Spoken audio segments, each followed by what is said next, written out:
author and nutritionist Robert Ferguson. Please welcome Robert Ferguson. All right, y'all, let's hear it for America's Fat Loss Coach, Robert Ferguson!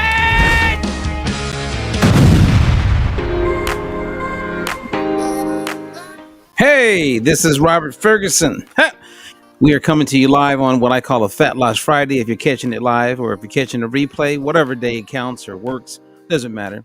The information is going to be the information. Now, I am your nutritionist and I share because I care. And if you are here for the first time, I want to say welcome. And do me a favor, you can like, subscribe. And if you're on YouTube, make sure you hit that bell so that whenever we upload information, we go live, there's a chance that you'll get the notification and then you can listen or watch at your convenience. Now, today, I want to give a shout out to one of my clients. And what I'm going to do every Friday is make sure I shout out about one of my clients. And I may talk about more than one, but I want to talk about one because we have someone each and every week that we could acknowledge and share with you their success, because in their success, you will hear a story and then you'll be in a position where you can go, I identify with that. And maybe you're inspired to start eating a little differently. Maybe you're inspired to really go the extra mile and maybe reach out to me and work with one of our coaches, work with me as your coach, or just become more mindful. Because I believe a big part of success is keeping yourself in a place where you're mindful. And today is one of those days where I'm going to share something with you. And I want you to be open-minded, because there's a lot of talk out there when it comes to cholesterol, cardiovascular events. Whenever I say that, I'm referring to everything from having a heart attack, stroke, and all-cause mortality, right? We all want to live our best and healthiest life, and that is a reality. And so it's going to be different, or maybe it's going to bring clarity and provide you with maybe information where you always were suspect. You know what I'm saying? Now, the title of our talk today is Cholesterol Truths, and I'm also tying in or bringing in insulin resistance. And it does help if you know what insulin resistance is.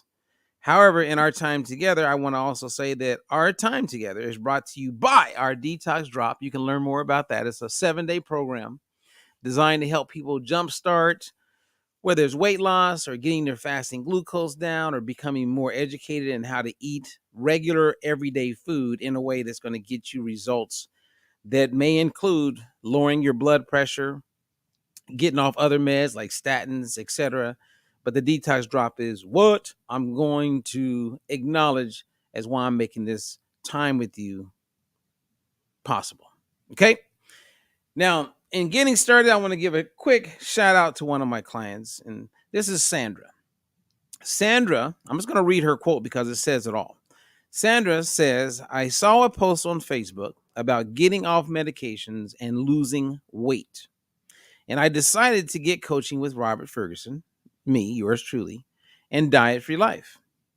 Today, I am down 40 pounds. So imagine losing. Some of you guys have 40 pounds you want to lose. And I don't know what you're waiting on, but if it can work for Sandra and the thousands of others that we continue to help, it would definitely work for you. So I would encourage you to reach out. Don't put it off. Just take action. But she's down 40 pounds. You know, I've seen many people buy 40-pound bags of dog food and cat food, and it's really heavy. Oftentimes you go to the husband, and I'm not saying women can't do this, but oftentimes I'll see the woman will go to the husband and say, hey, can you bring in that bag of dog food or cat food? Because 40 pounds is pretty heavy. So if 40 pounds is off your body, you got to be feeling pretty good. She's also down 8% body fat. That's a big deal. 7 inches off the waist. I mean, who would like to get their waist smaller? I mean, that's great. No more GERD issues, if you guys can relate and understand what that is. And no longer, I'm going to highlight this, no longer taking blood pressure or cholesterol medications. That's a big deal, because oftentimes when they prescribe blood pressure medication and statins, right? Cholesterol. You're told that you're going to be on this for the rest of your life. That is not the case with Sandra and many others. Now, she goes on to say that the flexibility in my food choices and the accountability of having a coach has proved to be priceless. I've been coaching Sandra for a couple years, and I don't have any intentions on not coaching Sandra. And I don't think she has any intentions on firing me. But if she wanted to, I mean, she could. But we have a good relationship. And the savings that she gets because she's no longer paying for blood pressure medication or statins pays for me as her coach. I mean, did you get that? Because a lot of times people don't connect the dots there. They don't connect the dots. So anyway, Sandra, I just want to give you a big shout out. I appreciate you. I am thankful that you have given me a chance to be your coach. And now I'm going to lay the foundation for what we're going to talk about today. Okay. Now, this is Linda, but I'm going to leave that screen for a second because I want to set this up just right. Okay, now, before I go in, if anybody has any basic questions, feel free to put it out there. If you have questions about fitness, about nutrition, about losing weight loss, staying motivated, I would love to answer your questions. And if I don't have an answer for you, then maybe I could point you in the right direction because I don't know everything, but I definitely know a lot about what we're talking about. Let's see here. Someone made the comment at work, but my break so I can catch a couple of minutes. Okay, whoever that is, thank you for being here. Someone else says, or maybe it's the same person, soon to be off one of my insulins, so I will have more money to spend on my on coaching. You know what? Hey, if you can get off meds, you can save money. Now, some of you are like, well, I don't have to pay for my meds. Maybe you're in a situation where you get all your meds for free. Again, what are the negatives or the side effects of those meds? And if you don't experience the side effects now, what is that experience going to be like later? Is taking those meds eventually going to cause damage to your kidneys? And then as a result of your kidneys now being challenged, you have other things that are challenged? I mean, I wouldn't put it off, man. I wouldn't put it off. Don't put it off. I'm telling you, don't put it off. All right, that was my man, David. What's up, Dave? Okay. So I have a hypothesis that I believe, and it's not just my personal opinion, there's a lot of studies, and I'm going to do a pretty big walkthrough. It's going to be about an hour-long seminar online. I'm going to walk you through it step by step as it pertains to how we got to where we are, and as far as our understanding, our testing, etc. And I'm talking specifically about cholesterol because there was this hypothesis years ago that said buildup of cholesterol or atherosclerosis is the main cause for why people are having heart attacks. Okay. And this was all framed around the thought that LDL cholesterol causes atherosclerosis. And I'm not debating that. Not at all. And if you don't know what atherosclerosis is, it's the thickening, or I guess you could say the hardening of the arteries caused by a buildup of plaque in the inner lining of an artery. Now, the risk factors that are associated with atherosclerosis includes everything from high cholesterol, triglycerides being elevated, high blood pressure. Of course, if you smoke, there's an association there. Diabetes, again, excess body fat or obesity, lack of physical activity. And again, one of the big culprits that has been blamed for years is eating saturated fat and eating cholesterol. And if you follow me at all and you've paid attention at just a little bit, we have proven conclusively, and the government also agrees with this. National Institute of Health agrees with this, CDC, World Health Organization. Everybody's now at the place where we know that eating cholesterol plays little to no role on what your cholesterol levels are. Okay, so that was a myth that went on for years and years and years, and now the consensus is eating cholesterol is not a problem. So for those of you who have been avoiding whole eggs, egg yolks, shrimp, because you think it's contributing to you having high cholesterol, that's a lie. That was a lie, and many people are still walking around. There's doctors today that are telling their clients with high cholesterol, kick back on the egg yolks. They just have not been informed yet, but that's the truth. But still, LDL is talked about, and I believe LDL definitely plays a role here. However, there's a lot of information that was never made available to the public. And we don't do studies that are called randomized, double-blind, controlled randomized study. We don't do those anymore. Okay, they're considered unethical. However, there are two very clear studies that were done that both demonstrate at the end that you could get rid of saturated fat or cut back on it and replace it with vegetable oils, seed oils, which we know are horrible. And as a result of doing that, you'll see your LDL go down. Now, it's a very small percentage when they demonstrated this in the Minnesota study, and I believe it was around 14% where they saw a reduction. Yeah, 14% where they saw total blood cholesterol levels on average drop 14%. Now, the thing that was never reported during this time is that the people who reduced their LDL cholesterol, also we saw a higher risk of those people dying. There was a 22% higher risk of dying when you drop your cholesterol. Why didn't they report that? Well, it didn't get reported because the scientists who guided this did this study with the goal of demonstrating that lower LDL will prove, if we can prove that lower LDL, we want to prove that it increases longevity. You can live longer. And unfortunately for them, the data did not say that. It was the total opposite. No one will know exactly what was in mind when he didn't publish the rest of the data, because he died. But it was later discovered, and through the National Institute of Health, they actually came out and they shared this information about 7 years ago. I think around 2017 is when 6-7 years ago, when they actually made this available to the public. I have all of the updated papers on all of this, and it's just part of a bigger story. Now, when you think of cholesterol, here's something that I want you just to keep in mind. And then I also want you to understand the difference between a randomized study and what they call observational studies. Actually, let's reverse it there. Let's go there. An observational study, which is what you mostly hear about now and what most doctors refer to when they give recommendations, are observational. They're not randomized. It's up to what people remember. It's like, what did you eat for breakfast yesterday? What did you eat last Thursday?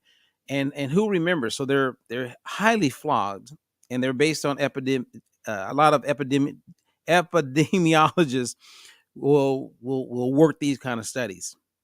Whereas a randomized study, which is the real deal, again, we don't do those anymore, but there have been some done.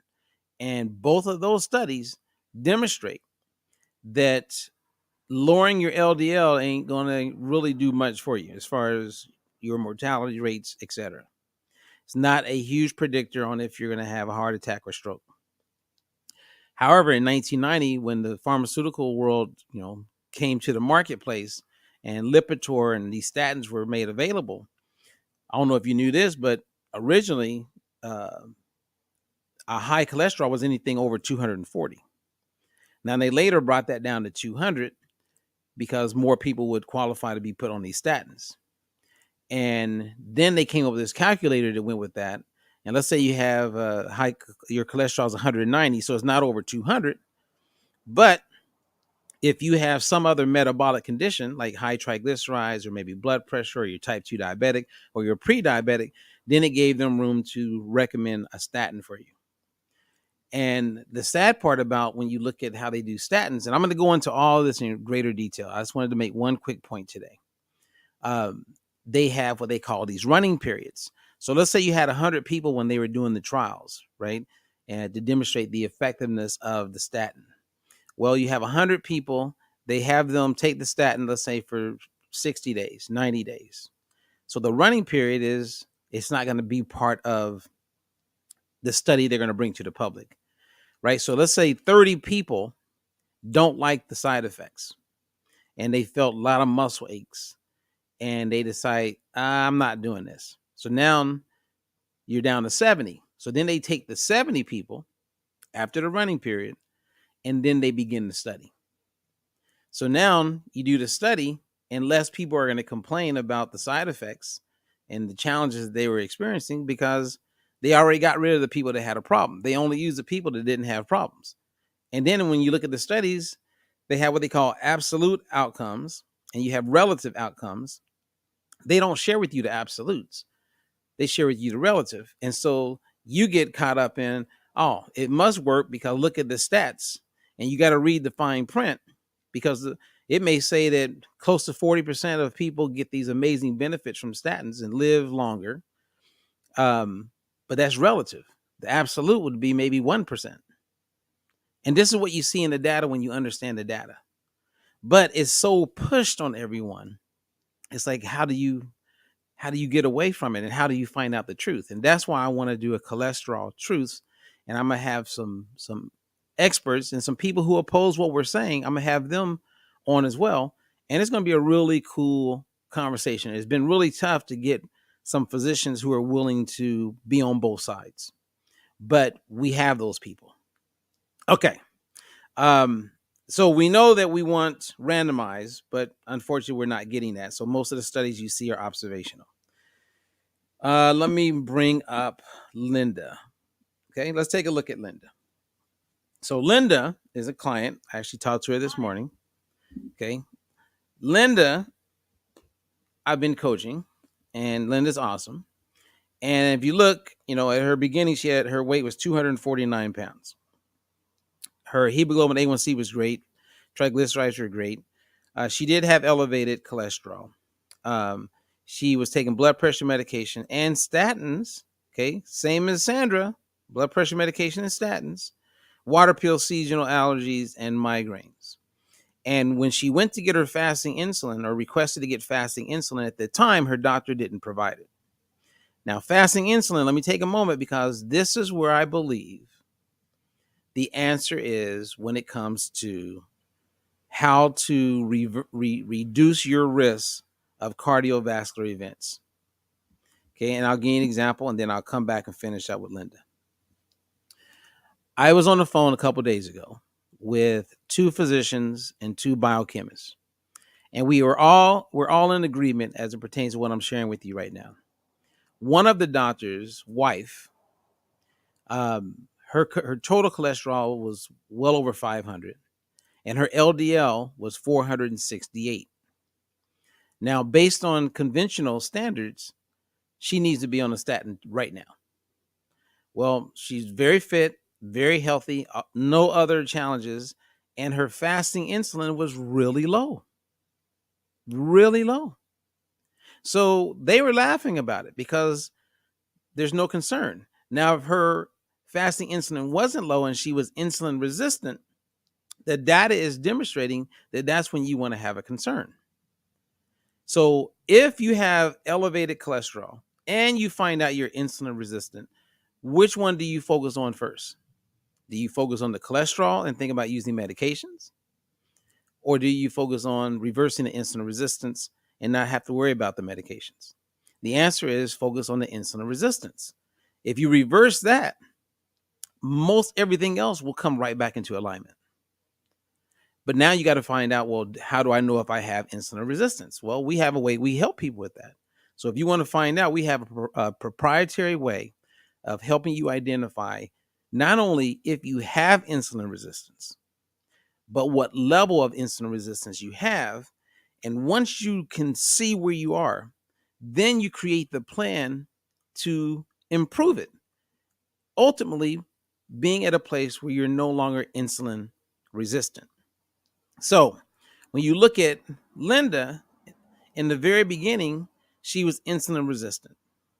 And we have a score. I don't have that on here right now. But we identify that.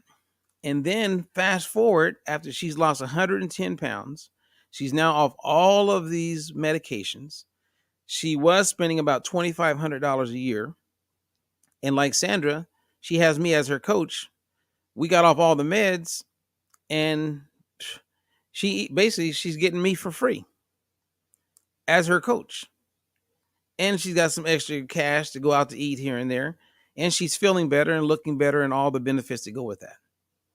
It's a no-brainer.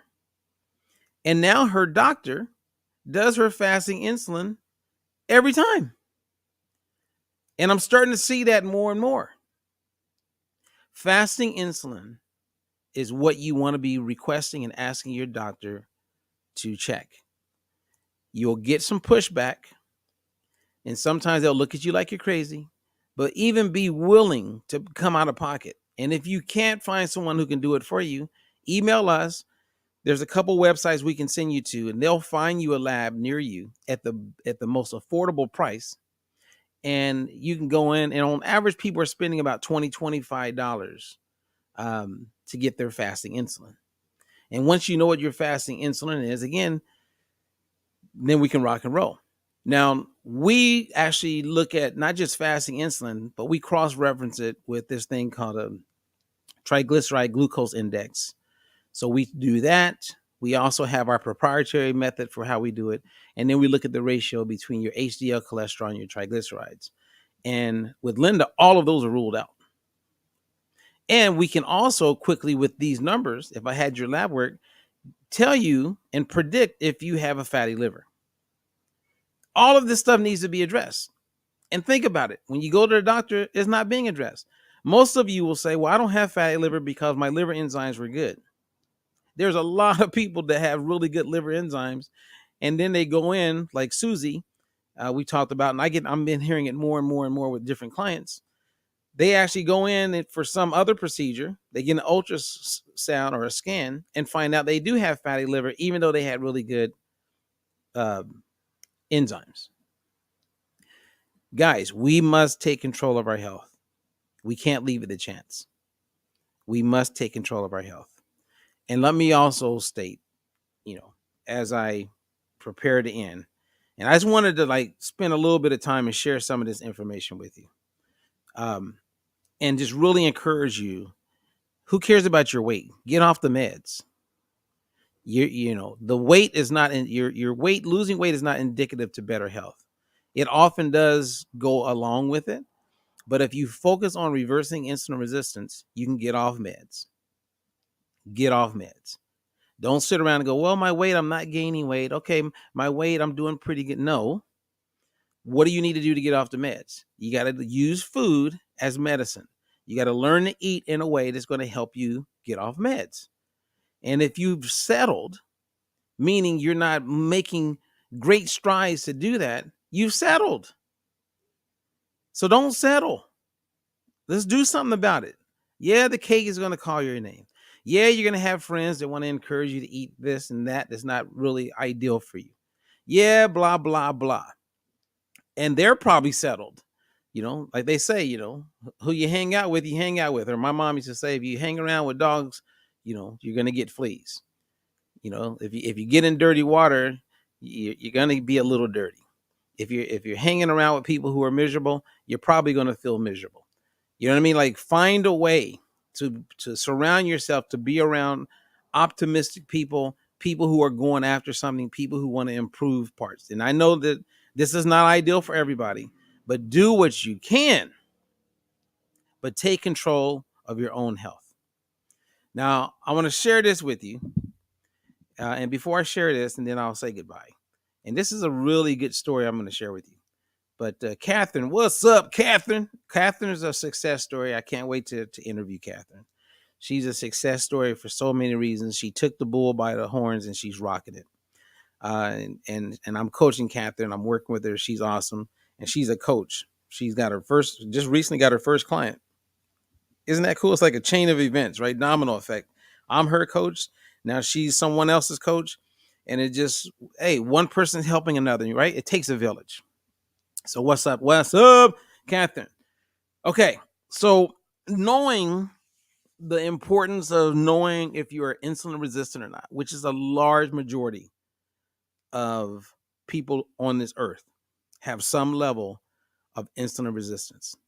If you have high blood pressure, you have insulin resistance. If you have, let's say, high triglycerides, that's a sign of insulin resistance, right? If you have PCOS, that's insulin resistance of the ovaries. If you have some heart challenges, right? Cardiovascular disease, that's insulin resistance of the heart.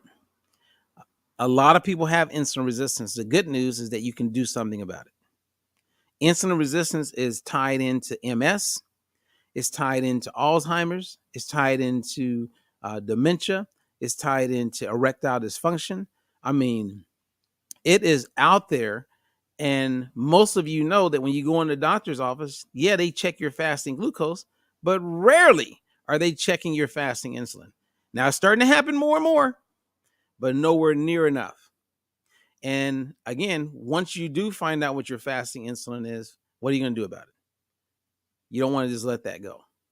Fasting insulin is tied in to migraines.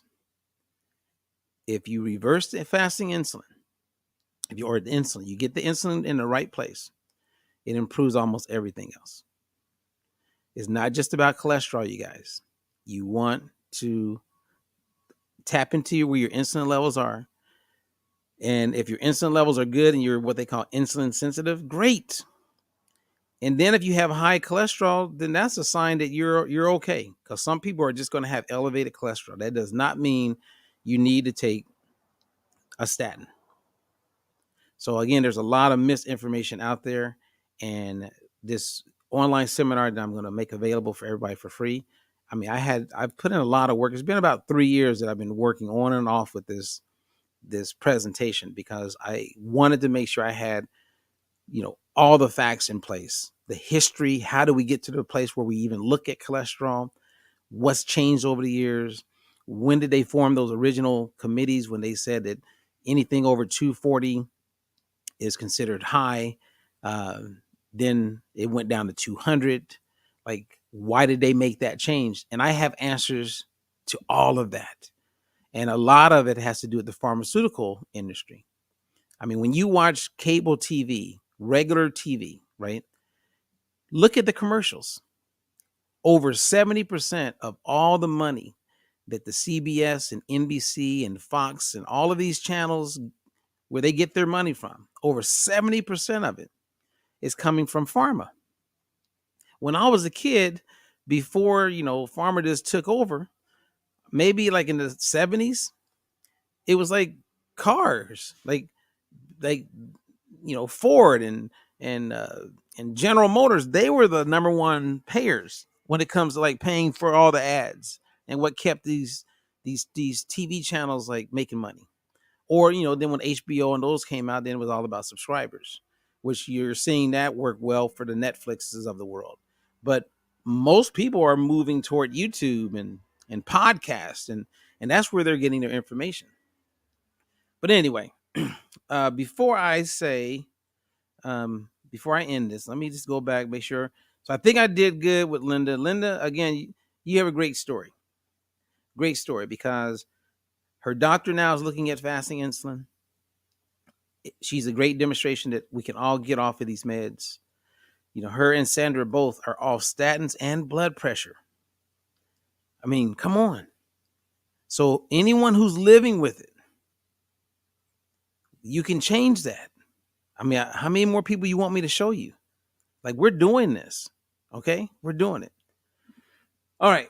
So let me just give you some background as my closing, and then I want to wish everybody a great weekend. Okay. When I first created the Diet Free Life methodology, and then I did my first infomercial called Food Lovers. In 2005 is when I had put together the methodology the way it was taught in Food Lovers. And the program didn't come out until 2009. And at 2009, 4 years had gone by. There was a lot of things that were different. But I didn't have the money or the authority to change and edit the workbooks and the recipes and all those things, right? Because it was a big company. They were paying for everything. I mean, you're talking millions of dollars. And I realized at that point that I didn't have control, because some of the information had changed and I wanted people to have the most updated information. So there's people who have the original program walking around, eating every 2 to 3 hours and really focusing on glucose. And a lot has changed since then. So in 2010, I knew that insulin resistance was the player. And I knew that we needed to really better understand how to not only optimize our glucose, sugar in our blood levels, but more importantly, optimize insulin in our blood. And so I remember being with these two doctors, and I had the utmost respect for them. And we were sitting around one day at this conference, and I said, "Hey, I have a question." And they said, "Yeah, what's the question?" I said, "Well, you know how we check fasting glucose and the hemoglobin A1C?" They go, "Yeah, of course." I go, "Okay. My question is, why is it that we don't check fasting insulin?" And guys, I remember this like it was yesterday. Like it was yesterday. They looked at me like I was a dummy. They looked at me and they were like, you don't need to check fasting insulin if you know what their glucose is." And I was like, "Yeah, but I made a couple little comments, and I remember mentioning hyperinsulinemia because it was a tongue twister for me back then. And I was first introduced to hyperinsulinemia, I'm going to say maybe 1999, like 2000. And I saw it, I was aware of it, but I didn't quite like digest it, right? And I was beginning to digest it. And when I asked them about fasting insulin, they just looked at me like, there's no need. And they wanted to move on to a different conversation. I was right, you guys. And I'm not sharing this because I just happen to be right in that situation. I was right because I wasn't indoctrinated like a lot of physicians, right? You go to school and something's pounded in, you pound it in, you pound it in. You go to conferences, it's pounded in, you pound it in. Everything you're reading is it's all glucose, glucose, glucose, glucose. They don't even give them a tally mark where they can request fasting insulin. Now it's starting to happen, but just recently, in the last 2.5 years since I've been coaching a good amount of people, I'm starting to see it happen more and more.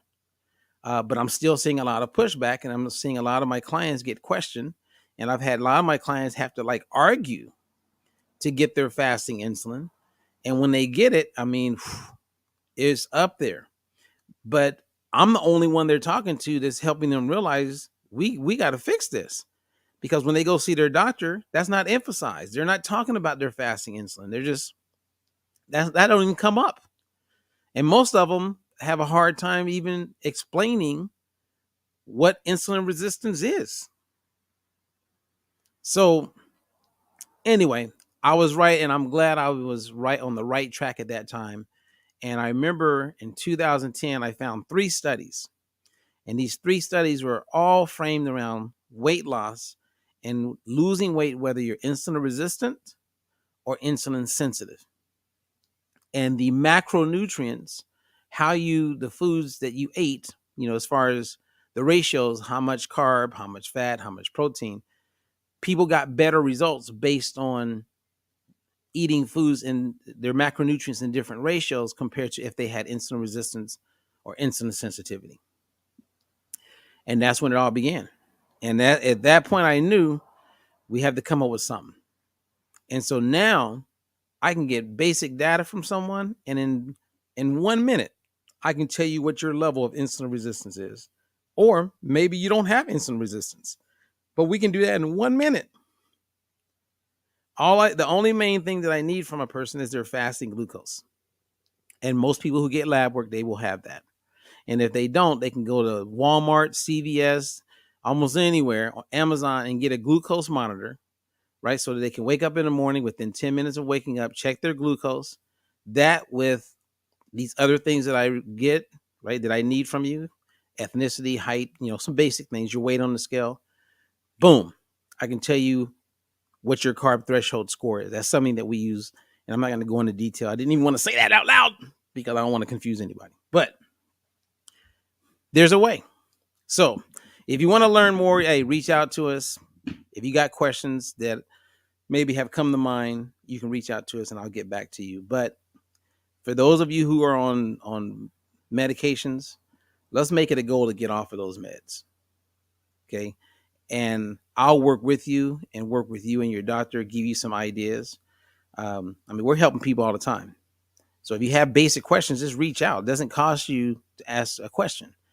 And we look forward to answering your question and hopefully helping you move in the right direction. All right. So I'm Robert Ferguson. If you want to learn more or you want to contact us, look at the links or emails that I've made available below. And you can always go to our website at dietfreelife.com. Until the next one, peace.